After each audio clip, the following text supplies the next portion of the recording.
So we got a new toy. I say toy, another project. I've got a couple of the SDS Imports arms, products, and been stupid happy with them so far.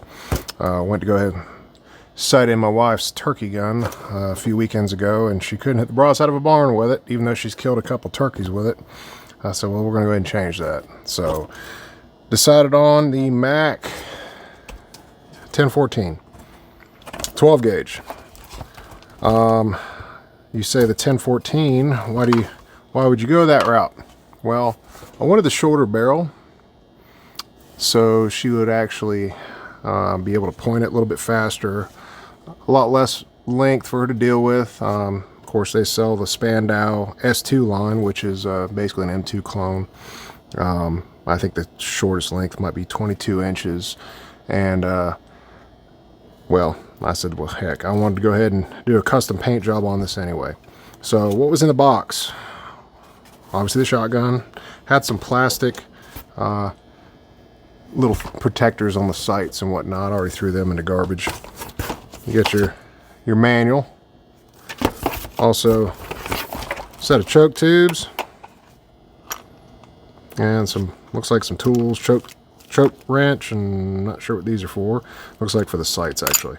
So not sure which chokes they are anyway, but they're probably going to go on the shelf. I guess a sling, trigger lock, whatnot.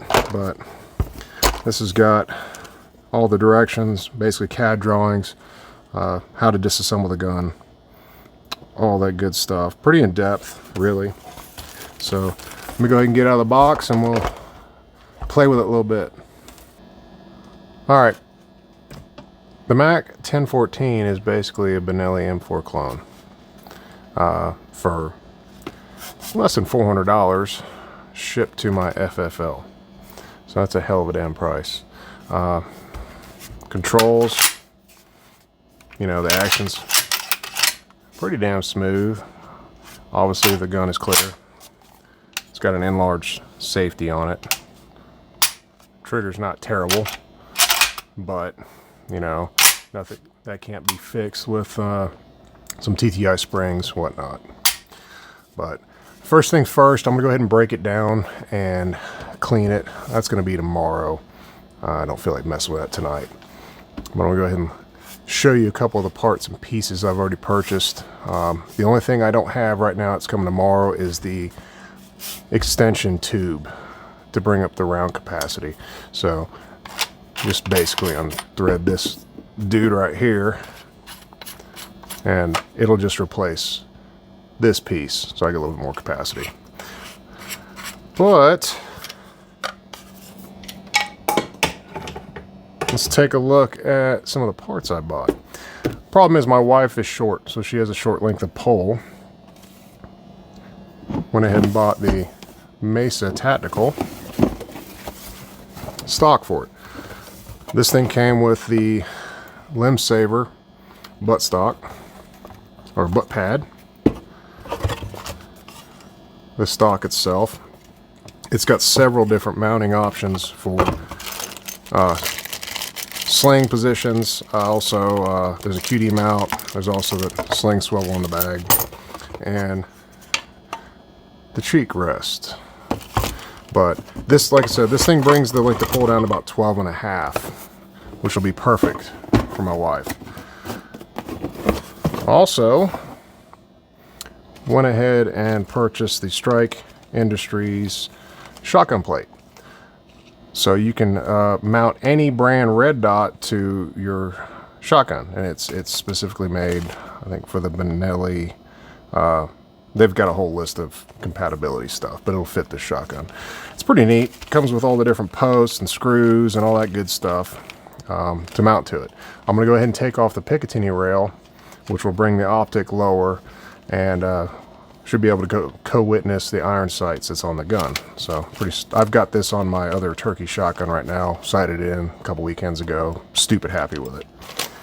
Well, we're trying out some Amazon special.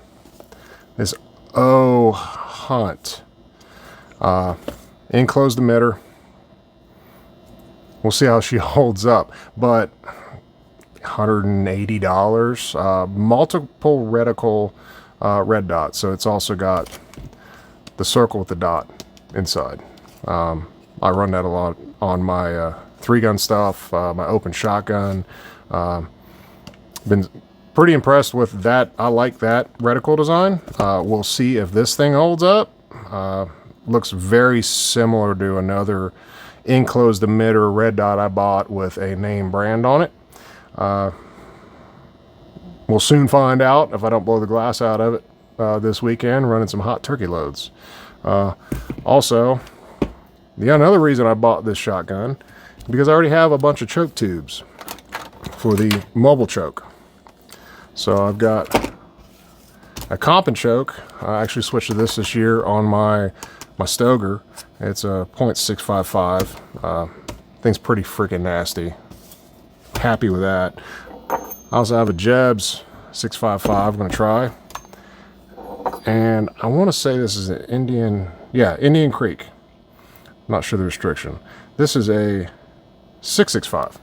So got a couple different options to play with. Go ahead and pattern it out.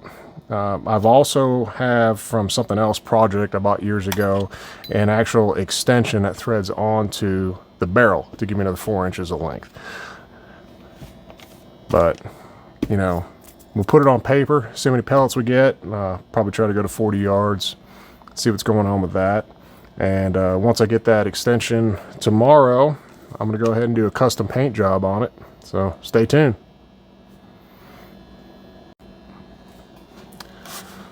All right, since we still got it on the bench, might as well go ahead and break it down real quick. It's fairly simple. So let's go ahead and first make sure the hammer's back. You'll see here in a second.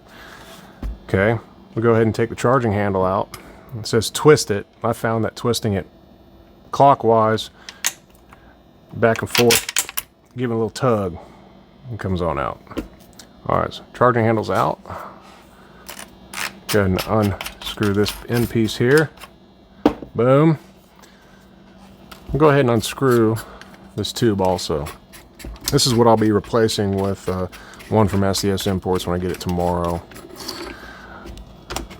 Slide the receiver out of the shotgun like so.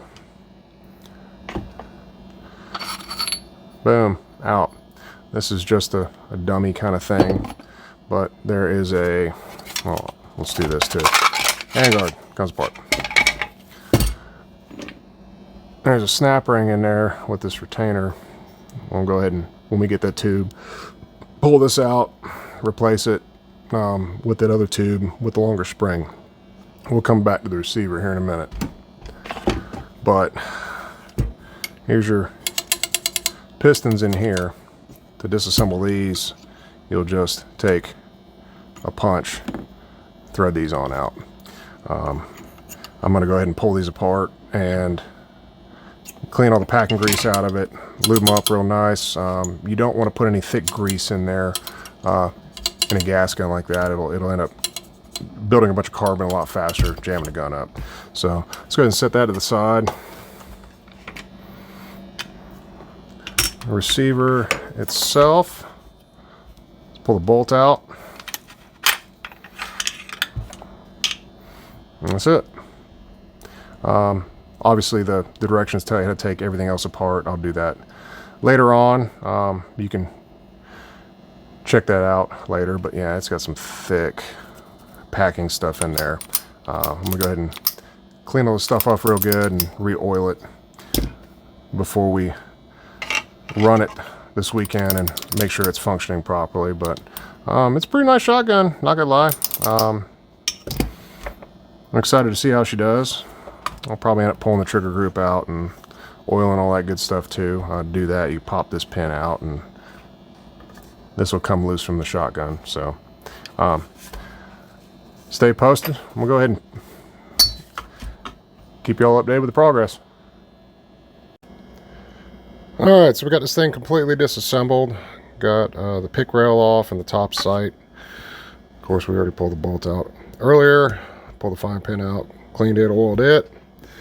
trigger groups out, wiped it down. I'm going to oil all the different bearing surfaces later. So there we go. Buttstock's off also.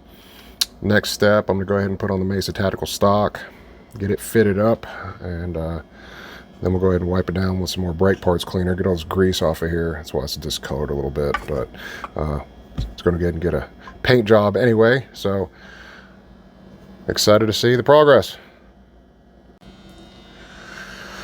All right, another thing I found, not difficult or messed up, but the tube on here, on the receiver itself, the recoil spring assembly, when you put it on with the stock, it doesn't butt flush up against the receiver.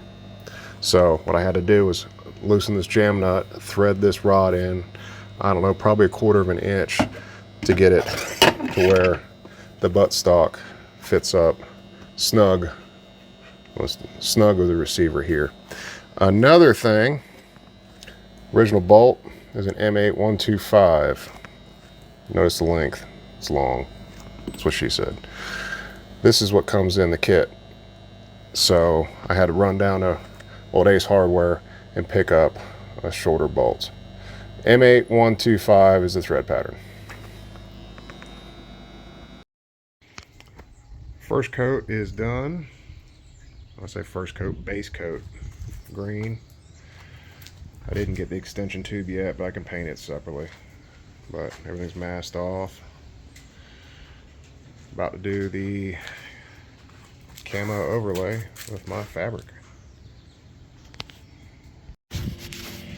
Alright, so basically the sequence is the green, put the fabric over it, spray the brown, and then I ended up using this time a satin clear, so it's got a little bit of a sheen instead of just a flat. But wait till it tacks up and dries and go ahead and assemble this dude.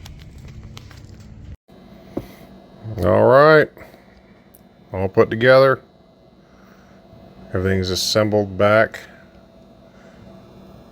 I've got the comp and choke on there right now, but got the red dot sight put on there, torqued, witness marks, the original iron sights, got finished up the Mesa Tactical stock, added a 1/4 inch thick piece of foam for the cheek pad. Curious to see how she runs, but I am pretty impressed with this paint job so far. Of course, it's going to get beat up tromping it through the woods and all that good stuff, so we'll go ahead and shoot it tomorrow, see what happens. All right, up to the range. I'm going to dial this thing in. Some 1300s, 1250s, some slugs, Prairie Storm, and a turkey load. See how she runs. First shot's through the shotgun, Winchester AA 1300s, 1 1/8 ounce. Got 6 rounds in it.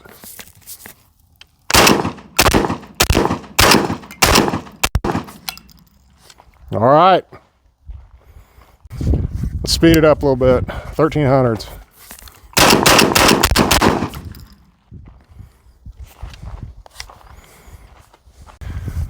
B&P 1255s.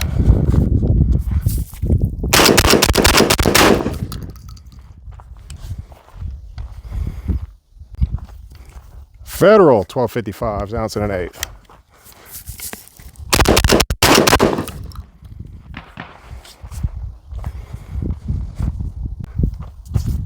Federal Walmart 1200s. It's the lightest stuff I got.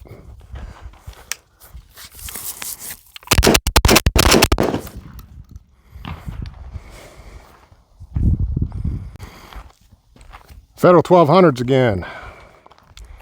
6 of them.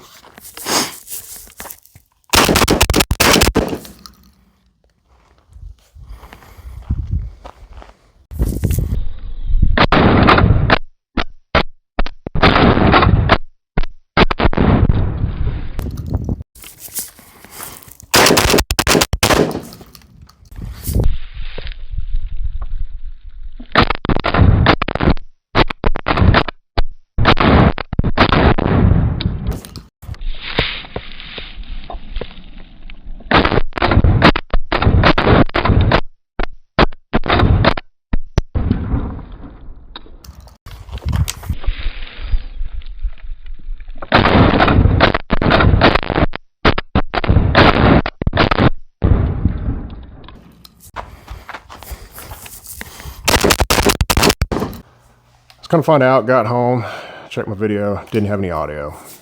So, little synopsis. This shotgun runs. This thing's a winner. Under 400 bucks, buy it. Didn't have a single hiccup. Probably close to 400 rounds. I'm sorry, 200 rounds through it yesterday. Didn't oil it, didn't do nothing. Just some bitch ran. Also, the Amazon special held 0. Didn't blow the glass out. See how long that lasts. But so far, so good. If you see one of these for sale, buy it. Don't hesitate to buy it. It's a winner. SDS Arms is popping out some pretty cool stuff for really good prices. Keep in mind too, M4 stuff fits on this gun for the most part, with maybe a little modification here and there, but nothing stupid. Check them out, man. I'm sold.